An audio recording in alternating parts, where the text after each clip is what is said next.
நடுராத்திரியில பயங்கரமான மழைனால வயநாடு இருவிழிஞ்சி ரிவர் அடிச்சுட்டு வந்த வேகத்துல கீழ இருந்த 4 கிராமத்தை துவம்சம் பண்ணிருச்சு. நைட் எல்லாரும் தூங்கிட்டு இருந்த நேரம் 1 மணில இருந்து 3 மணிக்குள்ள நடந்தனால நிறைய பேர்னால தப்பிக்க கூட முடியல. வீடு வாசல் வண்டின்னு எல்லாமே இந்த வெள்ளத்துல அடிச்சுட்டு போயிருச்சு. இதை விட சோகமான விஷயம் என்னன்னா நிறைய பேரை கண்டே பிடிக்க முடியலங்க. வயநாடு மட்டும் இல்லாம நம்ம காட்ஸ் ஓன் கண்ட்ரியான கேரளால எக்கச்சக்க இடங்கள் இந்த ஹெவி ரெயின்ஃபால்னால அஃபெக்ட் ஆயிருக்கு. நியூஸ்ல பாக்குறப்போ டெத் ரேட்ஸ் நிமிஷத்துக்கு நிமிஷம் அதிகமாயிட்டே தான் இருக்கு. 6 கொலோ ஹிடன் ஸ்பாட்ஸ்னு யாராவது சொல்றாங்கன்னு கண்ணை மூடிட்டு போயிடாதீங்க. வெதர் அப்டேட், கிளைமேட் சேஞ்சஸ்லாம் பார்த்துட்டு சேஃபான இடத்துல இருங்க. என்ன சொல்றதுன்னு தெரியலங்க, ரொம்ப வருத்தமா இருக்கு. Stay safe Kerala.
இந்த ராத்திரி 1 மணிக்கு 1:20 அப்போ என் அவன் வந்திருக்கான் தமிழ்நாட்டில். அவன் சேலத்தில் இருந்தான்.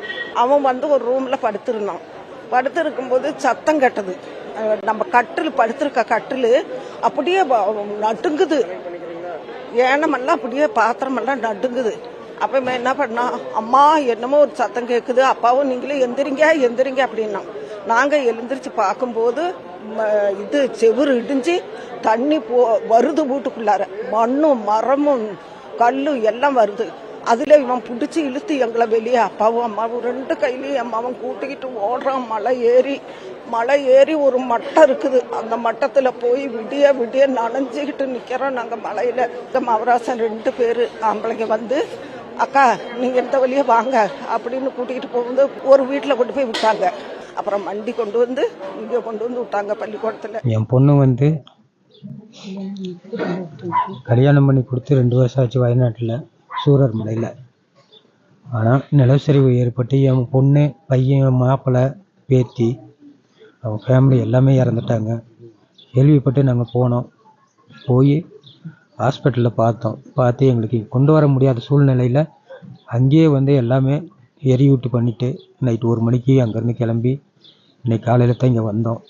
எங்களுக்கு கொண்டு வர முடியாத சூழ்நிலையில் நாங்கள் கொண்டு வர முடியல. பாடி வந்து ஊறி ரொம்ப வீக் ஆயிடுச்சு. எங்களுக்கு வந்து அங்கே போனப்போ கேரளா கவர்மெண்ட் வந்து எரிக்கிறதுக்கு எல்லாத்துக்கும் உதவி பண்ணாங்க. நாங்கள் நல்ல உறக்கம், சத்தத்தை கேட்டுட்டு எந்திரிச்சோம். ராத்திரி 1:30 மணி எந்திரிச்ச வாடி நேரடியாக பார்க்கல. கரண்ட்டும் போயிடுச்சு. அதுதான் தெரியும். வேற கட்டாப்புட்டா சத்தம் மட்டும் தான் தெரியும். 4 வட்டம் வந்தது, வேற ஒன்றும் தெரியாது. எங்கள் குடும்பத்தில் இப்போ என் மகன், பேரப்பிள்ளை 1, மருமக, பின்ன குடும்ப வகையில் வீட்டில் ஒரு 10-12 ஆள். வீடு இருந்த இடம் தெரியாது. இப்போ நாங்கள் என் மகன் வீட்டில் போயிட்டு வேற வீட்டில் இருந்தோம். அதனால நாங்கள் 2 பேரும் தப்பிச்சோம். என் மகன் வேற ஒரு மகன் வேற வீட்டில் இருந்தான். அவன் இப்போ நலம்பூரில் படுத்துருக்கிறான். போட்டோவில் பார்த்தேன். போட்டோ இல்லை, வேற ஆள்கிட்ட இருக்கு. உயிரோட இல்லை. இங்கிருந்து நலம்பூர் சாரியால் ஆற்றுல போயிட்டு இல்லை, போட்டோவில் பார்த்தேன்.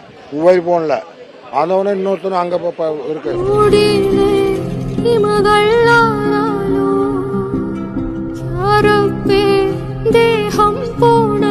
എന്റെ മകള് ഇവിടെ പഠിക്കുകയാണ്. അവിടെ വിവരം